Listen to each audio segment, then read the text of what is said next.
तो ट्रंप के मंसूबे पर किस तरह से पानी फेरा जाता है, ईरान से बेहतर इसे कोई नहीं जान सकता है। ईरान पर हमले की तैयारी ट्रंप ने कर ली थी, लेकिन फिर ऐसा क्या हुआ कि ट्रंप को इस तैयारी को रोकना पड़ा, हमले को रोकना पड़ा। वो क्या वजह थी, किसकी वजह से कहा गया कि एक होटल को निशाना बनाने के लिए भी ईरान तैयार हो गया? क्या है पूरी खबर, किस तरह से जानकारी से लेकर मिल रही है? बातचीत करने के लिए मयंक मेरे साथ जुड़ गए हैं।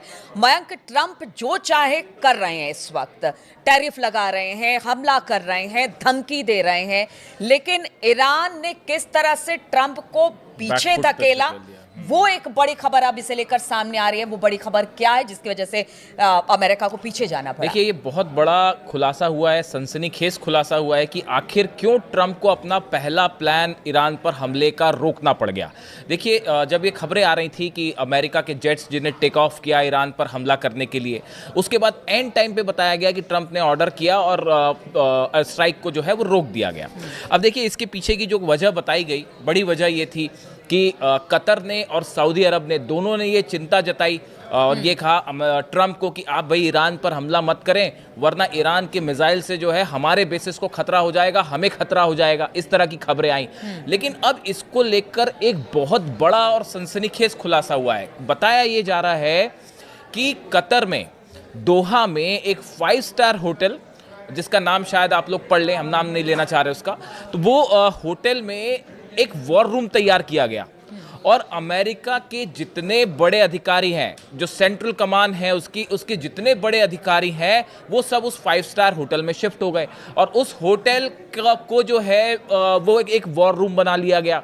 और यहाँ से प्लान चल रहा था कि कैसे ईरान पर हमला किया जाए, किस देश से फाइटर पायलट्स अंदर जाएंगे, कहाँ से मिसाइल्स मारी जाएंगी, सबमरीन का क्या रोल होगा। ये पूरा प्लान जो है वो बताया जाता है कि दोहा में इस होटल से चल रहा था और ये जानकारी मिल गई ईरान को। देखिए, हुआ ये कि जैसा बताया जा रहा है, हमने पहले भी आपको ये बात कही कि एक तो रूस और चीन के सैटेलाइट्स मिडिल ईस्ट में एक एक गतिविधि को अमेरिका की और इजराइल को फॉलो कर रहे हैं। इतना ही नहीं, जितने अरब देश हैं वहाँ पे क्या मूवमेंट हो रहा है, वो अमेरिका का साथ दे रहे नहीं दे रहे, कितने फाइटर जेट्स आ रहे नहीं आ रहे, इसका पूरा हिसाब किताब रूस भी रख रहा है और चीन भी रख रहा है। अब हुआ ये कि ये जो होटल है, यहाँ पे अमेरिका के सारे अधिकारी शिफ्ट हो गए थे, जो कि अल उदैद एयरबेस से शिफ्ट हुए और ये दिखाने की कोशिश की गई कि अल उदैद एयरबेस से हमने अपने प्लेन हटा लिए हैं, हमने अपने सैनिक वहां से हटा लिए हैं ताकि ईरान वहां हमला ना करे। अगर अमेरिका हमला करता तो सबसे पहला जो है हमला होता वो अल उदैद एयरबेस पर होता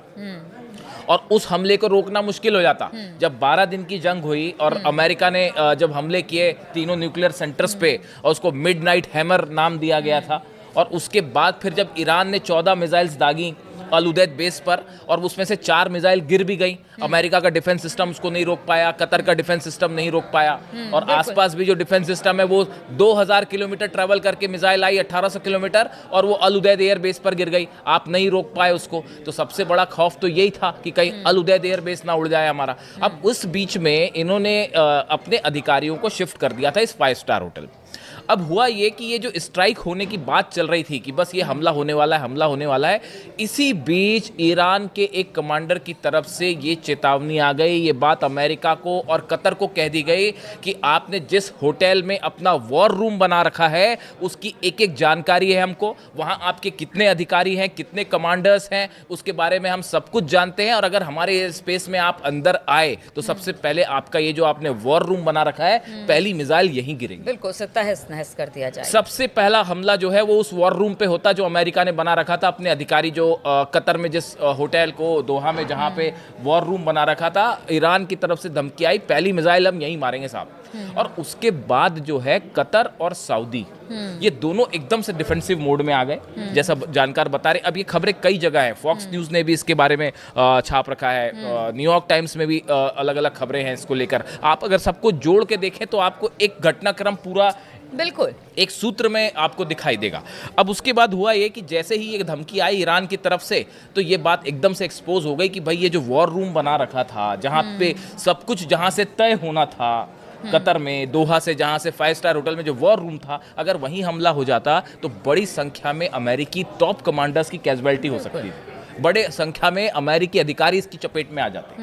उसके बाद बताया ये गया कि जब ये धमकियां आई उसके बाद कतर की और सऊदी के बीच में एक बड़ी बैठक हुई और उस बैठक में ये बात कही गई कि भाई ये जो ईरान के तेवर दिख रहे हैं और जो इन्होंने बताया जा रहा है कि 500 से 600 खैबर मिसाइल्स तैनात कर रखी हैं, फतेह सीरीज की मिसाइल्स तैनात कर रखी हैं। ने भी पहले कह दिया था कि अभी समय नहीं है हमला करने का। देखिए पिछली बार जब हमला हुआ था अप्रत्याशित यानी अनप्रेडिक्टेबल था, अचानक से हमला हुआ, ईरान इसके लिए उस तरह से तैयार नहीं था। लेकिन इस बार तो ईरान ने कह दिया था कि हाँ कि अब देखिए ऐसा है कि अगर आप हमें टारगेट करेंगे तो आपको भी छोड़ा नहीं जाएगा, उसके लिए पूरी तैयारी। हाँ, ये बिल्कुल ठीक कहा आपने। ये ईरान की तरफ से साफ और क्लियर मैसेज था कि अगर हम पे हमला किया आपने तो इस बार हम लिमिटेड वॉर नहीं करेंगे। देखिए इस शब्द का इस्तेमाल जो है वो अगर आपने अली खामेनी साहब की लास्ट 2 स्पीच सुनी हो और ध्यान दिया हो इस बारे में, उनके कमांडर्स के बयान को आपने ध्यान से सुना हो, तो आप देखिए ये जो भाषण होते हैं इनके छोटे छोटे शब्द आपको पकड़ने पड़ते हैं।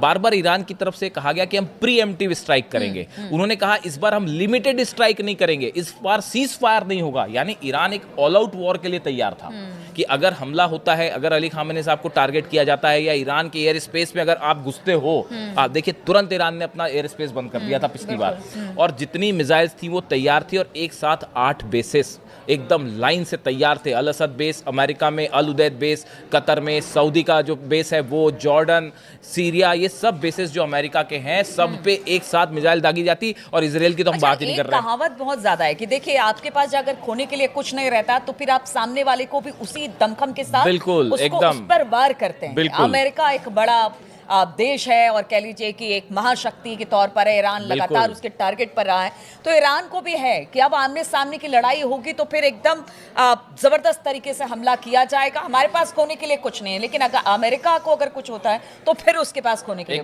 एकदम आपने ठीक कहा। यही वजह है, आप इतिहास उठा के देख लीजिए कब ऐसा हुआ कि अमेरिका को अपनी फोर्सेस वापस बुलानी पड़ गई इराक से। बताइए कब ऐसा हुआ? कभी इतिहास में हुआ ऐसा कि यहाँ ऑपरेशन होने जा रहा है ईरान पे, इराक से जो है अल असद बेस खाली करना पड़ गया? पहली बार हुआ ऐसा। अब देखिए अब ये घटनाक्रम पे आते हैं हम फिर से। अब ये जानकारी जैसी पता चला भाई इनको, अमेरिका और कतर को और सऊदी को समझ में आई ये बात कि भाई ये तो पूरी जानकारी इनके पास पहुंच चुकी है कि वॉर रूम का एक एक चीज इनके पास है।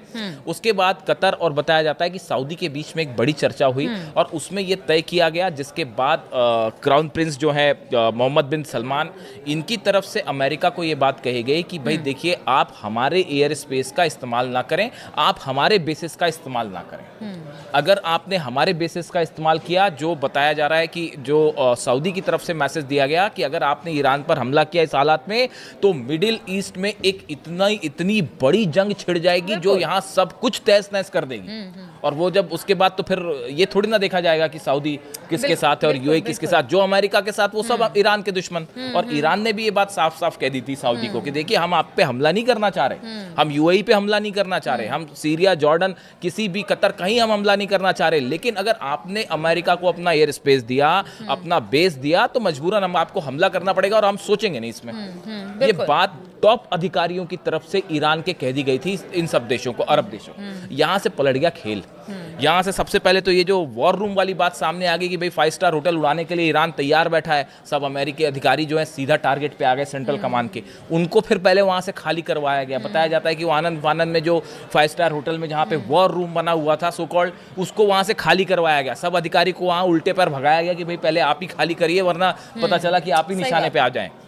वो खाली किए गए। सऊदी और कतर के बीच में बड़ी चर्चा हुई, ये कहा गया कि भैया आप जो है हमारे बेस का इस्तेमाल ना करें।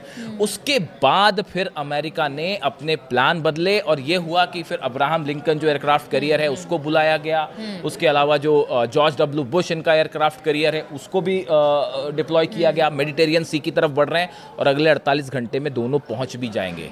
यानी 48 घंटे बाद आप देखिएगा फिर से हालात इसमें जो है बदल सकते हैं। अब इसी बीच ट्रंप से पूछी गई ये बात, अब ये बात सब जगह लीक हो गई कि भाई ये तो हमले का प्लान था। ट्रंप से सवाल किया गया कि भाई आपने स्ट्राइक, आप कह रहे थे एक तो मदद आ रही है, मदद आपकी आई नहीं, आपने क्या प्लान बनाया था उसे चेंज क्यों किया, क्या कोई दबाव था?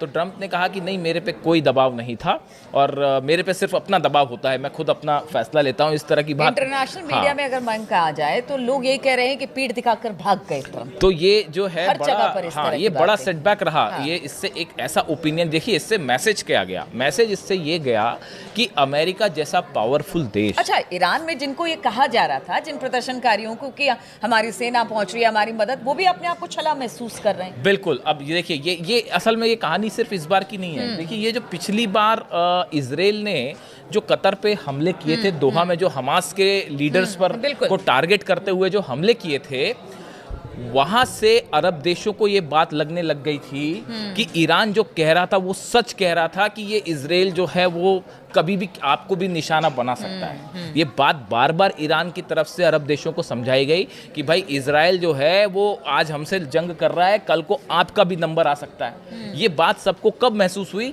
जब इजराइल ने जो है वो कतर में जो है दोहा में स्ट्राइक्स करी और हमास के लीडर्स पे, वहां से जो है वो ये बात सबने महसूस की। अमेरिका इजराइल पर विश्वास करके अगर ये अरब देश ईरान का साथ छोड़ते हैं तो ये बड़ा नुकसानदेह हो सकता है। ये इस बार इनको महसूस हुई। हाँ। और इसी वजह से सऊदी और कतर की तरफ से फिर बताया जा रहा है कि बाकी कई देशों ने भी ये बात कही कि भाई आप जो है हमारे एयर स्पेस का इस्तेमाल ना करें। उसके बाद सेकेंड प्लान पे अब जो काम चल रहा है, देखिए ईरान को अभी भी घेरने की तैयारी चल रही है और बड़ी तैयारी चल रही है। पूरे जहाज जो है, दोनों एयरक्राफ्ट कैरियर आ गए हैं। कई सारे ऐसे जहाज जो एयरक्राफ्ट कैरियर नहीं है, वो भी जो है उनको जो डिस्ट्रॉयर्स कहते हैं उनको, वो पहुंचने शुरू हो गए मेडिटेरियन सी में, रेड सी में आसपास आने शुरू हो गए। और इसके अलावा बड़ी संख्या में सैनिकों को भेजना भी शुरू हो गया। हाँ, क्योंकि व्हाइट हाउस की तरफ से आदेश बयान आए थे कि देखिए हमले का विकल्प अभी भी खुला हुआ है। बिल्कुल बिल्कुल। तो ये जो बिल्डअप हो रहा है ईरान के चारों तरफ, ये बता रहा है कि अभी मामला जो है 48 घंटे बाद निकल के सामने आएगा कि क्या हो सकता है। और देखिए एक और बड़ी बात, इस बार ये सऊदी, कतर और बाकी जो देश हैं, इनकी तरफ से ये बात भी कही गई अमेरिका को कि पिछली बार के विरुद्ध इस बार जो है रशिया और चीन दोनों बड़ी मदद कर सकते हैं ईरान की। आप इसको वेनेजुएला ना समझें कि वेनेजुएला पर हमला किया और वो एक देश चूंकि मेनलैंड से दूर है, रशिया से, चाइना से, तो कोई मदद नहीं कर पाया। लेकिन ऐसा ईरान के साथ नहीं है, तो वेनेजुएला मत समझिए। और यहाँ से जो है ये जो 5 स्टार होटल में वॉर रूम बनाने वाली बात थी और जो ईरान के एजेंट्स को पता चल गई, ईरान की खुफिया एजेंसीज को पता चल गई, और वहाँ से जो है ये पूरा मामला पलटा और उसके बाद इन अधिकारियों को वहाँ से छोड़ना पड़ गया और यहाँ से पलट गया ट्रंप का पहला प्लान। तो देखिए पहला प्लान तो ट्रंप का पलट दिया ईरान ने, जिस तरह से हमले को लेकर लगातार प्लानिंग अमेरिका की हो रही थी। लेकिन देखिए अमेरिका है और ट्रंप अभी भी उन्होंने कह रखा है कि देखिए हम हमला करेंगे या ईरान हमारी बात नहीं मानता है तो टैरिफ की बात हो या फिर सैंक्शंस की बात हो, वो करता रहे। लेकिन हमले का विकल्प अब भी खुला हुआ है, यानी कि स्थिति अब भी गंभीर है। कब क्या हो जाए पता नहीं चलता, लेकिन एक हमला तो विफल ईरान ने किया है और ये बड़ी बात है अपने ऊपर आने वाले संकट को। और इस बार तो ईरान भी तैयार है, क्योंकि इससे तो पूरा मिडिल ईस्ट सहमा हुआ है कि अगर अमेरिका या इजराइल हमला करता है तो फिर ईरान जवाब देगा, और जवाब ऐसा कि पूरा मिडिल ईस्ट हिल कर रह जाएगा। चलिए, इस तरह की खबरों पर लगातार हमारी नजर बनी हुई है। तमाम अपडेट्स लेकर हम आपके पास आते रहेंगे। फिलहाल बहुत बहुत शुक्रिया आप सभी का हमारे साथ इस चर्चा में शामिल होने के लिए।